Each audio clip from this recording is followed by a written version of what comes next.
எனக்கு ஒண்ணு வேணும், வாங்கி தரியா? என்ன வேணும்? அது ஐஸ்கிரீம். என்ன விளையாடுறியா? அடிக்கடி ஐஸ்கிரீம் கேக்குற?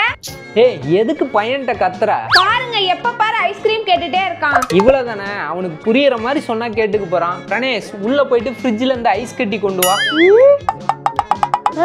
எதுக்குங்க? இரு சொல்றேன். ஐஸ் கட்டி.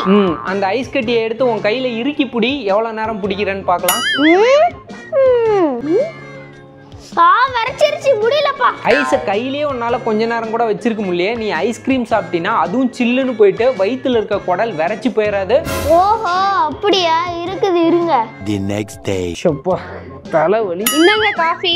அப்பா, என்ன சூடு. காஃபியா? அப்பா, என்னடா? அந்த காஃபி டம்ளரை கையில இறுக்கி பிடி பார்க்கலாம். டேய், காஃபி டம்ளர் கொதிக்குதுடா. இதை நான் இறுக்கி பிடிச்சேன்னா கையெல்லாம் கொப்பளம் போட்டுரும். சூடு தாங்காது. கையே சுடுத்தாங்கள. இதை நீ டெய்லி குடிச்சினா சூடா உள்ள போய் குடல்லாம் கொப்பளம் போட்டுறாதா? எனக்கு மட்டும் ஐஸ்கிரீம் கேட்டதுக்கு இப்படி தானப்பா சொன்னேன். உங்களுக்கு வேணுங்க? காஃபி குடிக்காதப்பா.